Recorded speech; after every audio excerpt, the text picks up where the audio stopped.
After you brake check him and he decides to pass you, you then catch up to him and exhibit your weapon.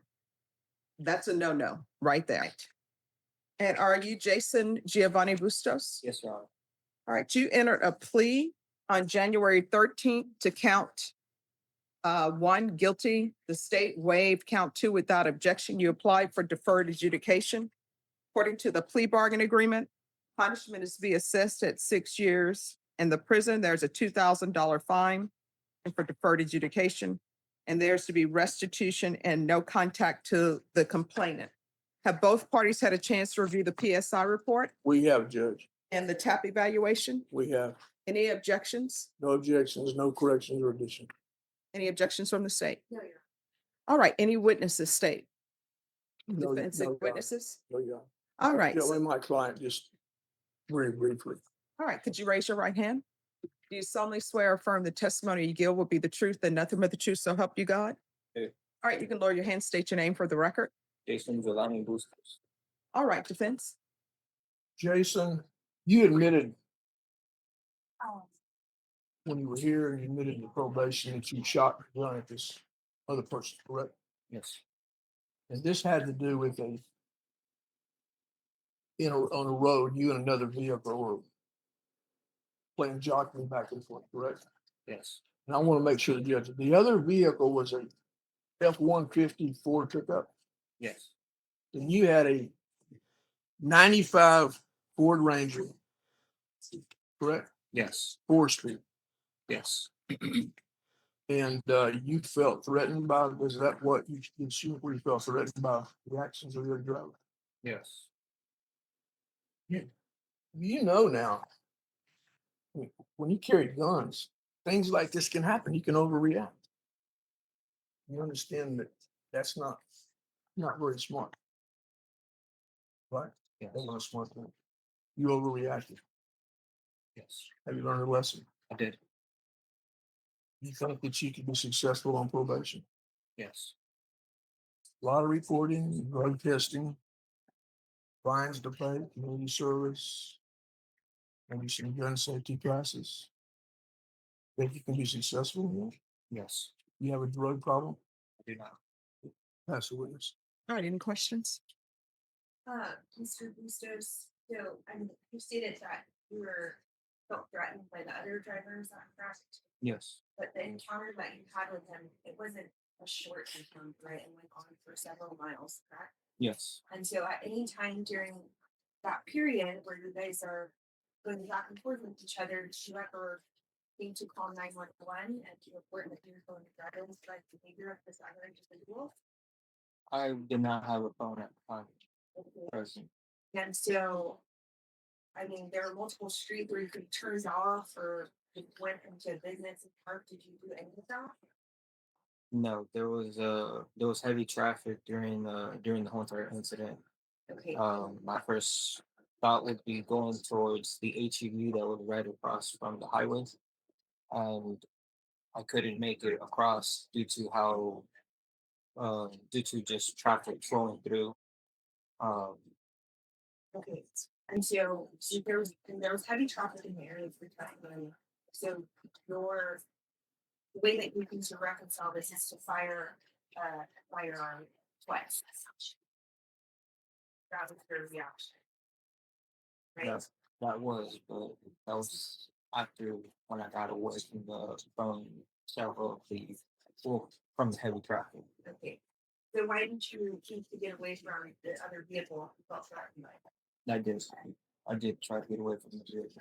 But then you had still followed them and shot. I didn't follow them. Did not follow them. No, I was being followed the whole entire time. Right. In the stipulated evidence, it says that the other Ford was taking a turnaround, right, when you fired into the vehicle, correct? No. So it's something off of it. When I took the turnaround, there was an HEV. The entrance to that HEV was very close to the turnaround. So instead of proceeding, I decided to go straight.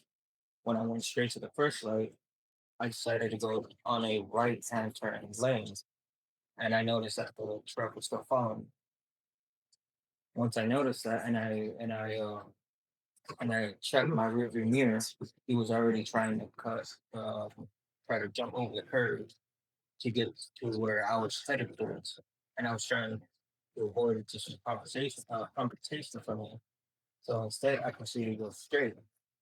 When I got off the right hand turn lane, I went straight. When the light turned green to the other light, and I didn't even make it halfway until I almost got into an accident just from trying to drive away. My truck stalled, and that's when I noticed the driver was still proceeding and started tailgating, driving recklessly, maneuvering through cars through the. He caught up to me, and that's when I got scared and overreacted. Okay. And so I want you to help me understand this because in your interview that you gave with Detective Grant, it says that you stated that during some of the swerving that you catched up to the other Ford, and that's when the truck slowed down and tried to cut you off. And then That was in the highway. that's when you exited and took the turnaround, and then that's when you shot into the other truck. So on the highway, if you had an opportunity to catch up to him, why didn't you just go somewhere else? Did you think that your response was reasonable to shoot into his vehicle? No, it wasn't. Let me follow up. I'm well familiar with the location. I live out there. When you exited, exited at the Leon Springs exit, Yes. Bernie Stage Road. When you exited there to do the turnaround, it's up a ways and there's no place to turn off. It's a service road. It's Yeah. very heavily trafficked. And you make the turnaround, there's an HEB on the right hand side, but there's like 3 lanes there when you do the turnaround. You had to get over 2 or 3 lanes to be able to pull into HEB. Yeah. Correct. There's too much traffic. There always is like service rate. Correct. So you continue straight. Is that Yes. correct? And your truck is a Ford Ranger or 4-cylinder. Yes. Were they talking about catching up with the individual she brought up? Did you accelerate to try to catch them? And I accelerated. What did you mean by trying to catch them or catching up? What happened was, as we were driving forward On 10. on 10, he left it alone. I left it alone. I didn't do anything about it. There's no reason for me to catch up. I can't even catch up. No, yeah, I understand. I do not against with the truck that has 8 cylinders against a Ford 4-cylinder. Anyway, I noticed from about a quarter mile, he's already tailgating another vehicle, but then again he starts to pull back dramatically. Okay. What do you mean by you caught up with him? What do you mean? I mean that Were you trying to catch up with him? I or wasn't trying to the catch flow of up. traffic, you ended up getting ahead of it. Is that what you're saying? Yeah. Okay. That's all I have. Thank you. Any other questions? All right, so Judge, this I may is, just say this one thing, yes. if I may. Well, just one second, because I want something cleared up for me. In the report, I'm reading the synopsis, and this is what the synopsis says in the stipulations.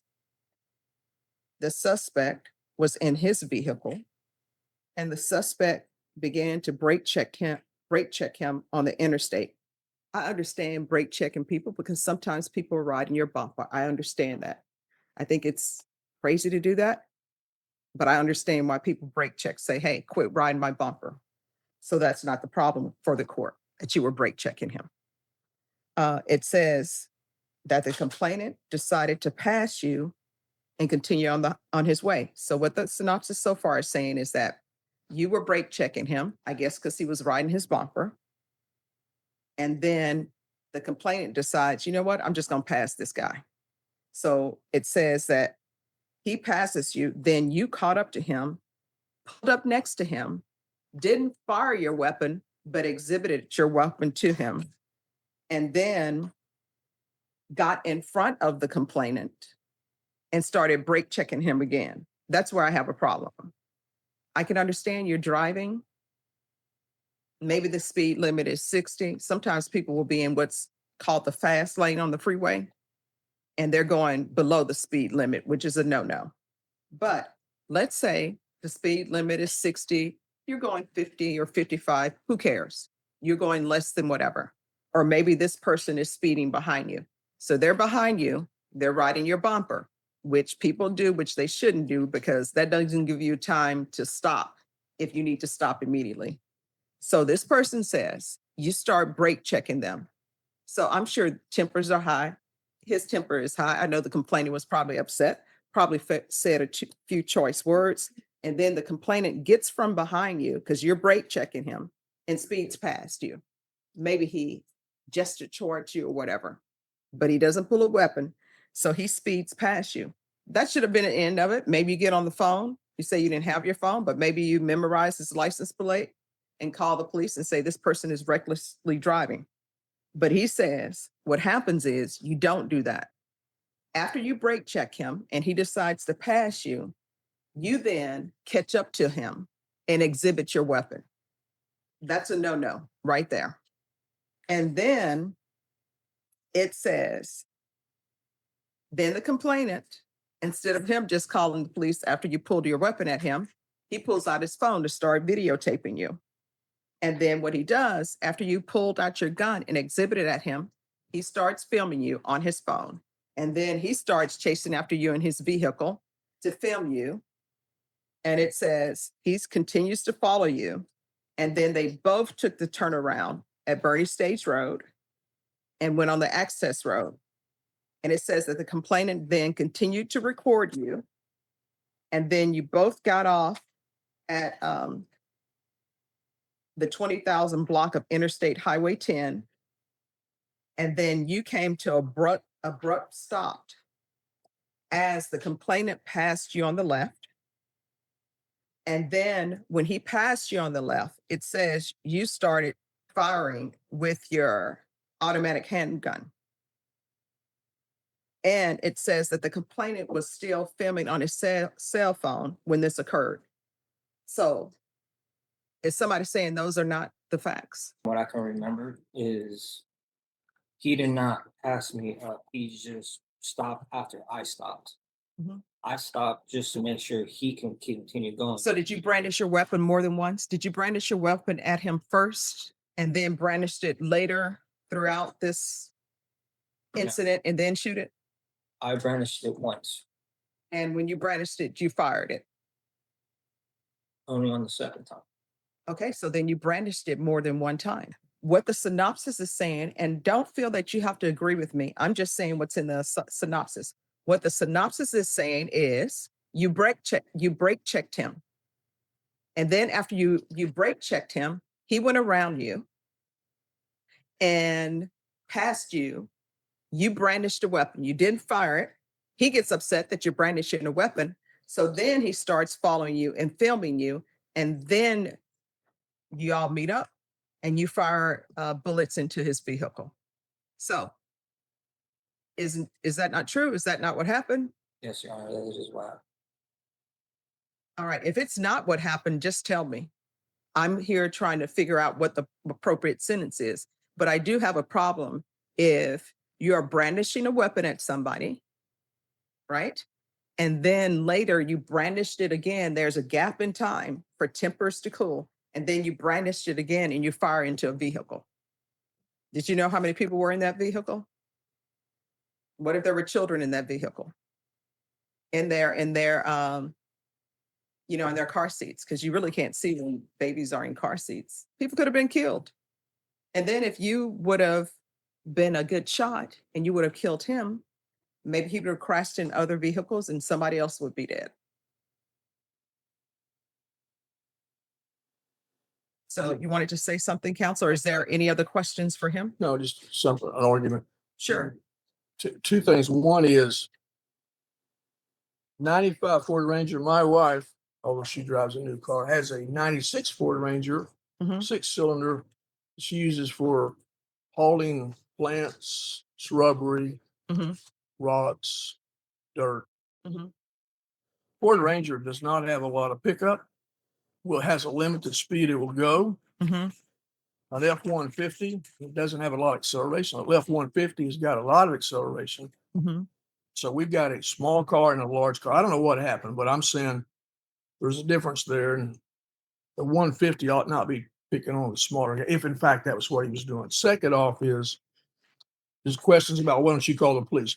I don't want my wife going down H10 and getting off on the service road going at 50 and 60 miles an hour, getting on a cell phone and making a phone call. Oh, well, what I I- can, and what I can tell you, counsel, the whole thing about calling the police, that's not the big issue for the court. Oh, I know. Yeah, okay.